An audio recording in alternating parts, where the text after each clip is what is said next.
ఒకటైతే ఖచ్చితంగా చెప్పగలను, నిన్న భీమవరం పులపర్తి ఆంజనేయులు గారికి ఇచ్చాను.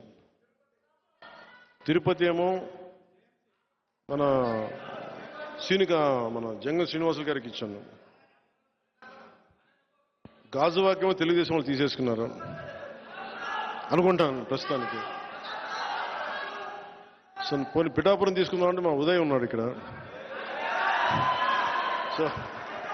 సో ఉదయ్ని ఏం అడగాలి తెలియట్లే. సో ఉదయ్ని అడిగి పిఠాపురం ఖాయం చేసుకోమని చెప్తాను.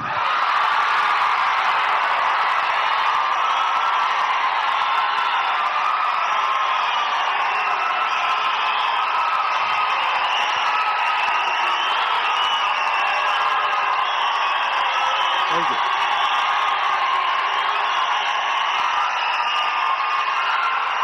పిఠాపురం నేను 2009 నుంచి కూడా 2009 నుంచి కూడా 2009 నుంచి కూడా అందరూ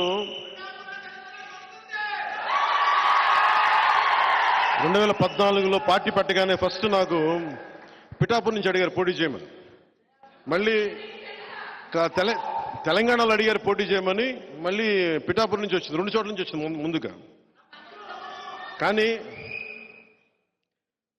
పిఠాపురం నేను ఎందుకు పోటీ చేయట్లేదు లాస్ట్ టైం అంటే, నేను రాష్ట్రం కోసం ఆలోచించేవాడిని. నేను నిజంగా చెప్పండి, నా ఎన్నికల గురించి నేను ఎప్పుడు ఆలోచించలే. నేను మ్యాక్సిమం అనుకున్న అనంతపురం అర్బన్కి నిలబడదాం, వల్ల అనంతపురం జిల్లాలో నిలబడదాం. అందుకు 2015లో పార్టీ ఆఫీస్ అక్కడి నుంచే ప్రారంభించాను, మంగళగిరి నుంచి ప్రారంభించాను, అక్కడి నుంచి ప్రారంభించాను, అనంతపురం నుంచి. కానీ దాన్ని ఇప్పుడు నేను ఒక బాధ్యతను మోస్తున్నప్పుడు, నేను ఒక బాధ్యత ఇచ్చినప్పుడు దాన్ని మోసుకెళ్లే వ్యక్తుల సమూహం లేదు నాకు అక్కడ. అందుకని వదిలేయాల్సి వచ్చింది. తిరుపతి ఆల్రెడీ ఇచ్చేసాం, ఇంక మనం ఎన్నిసార్లు చెప్పాలి. ఇప్పుడు ఇదేంటంటే జనసేన పవన్ కళ్యాణ్ పిఠాపురం నుంచి పోటీ చేస్తున్నారు.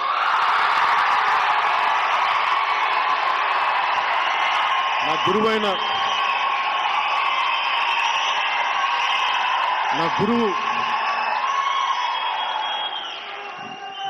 దత్తాత్రేయుల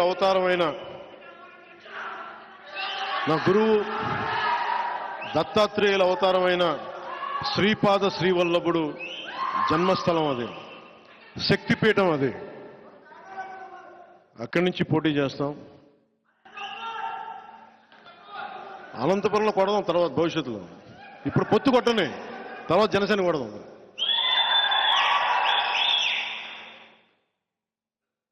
ఎంపీగా పోటీ చేయాలా లేదా అనేది కొద్ది రోజుల్లో అంటే నాకేం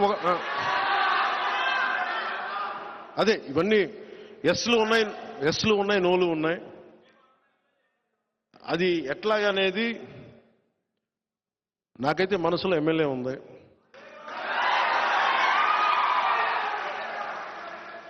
అందుకే నేను దాని మీద ఏం వ్యాఖ్యానించట్లేదు. పెద్దలతో మాట్లాడి నా నిర్ణయం చెప్తాను వాళ్ళకి.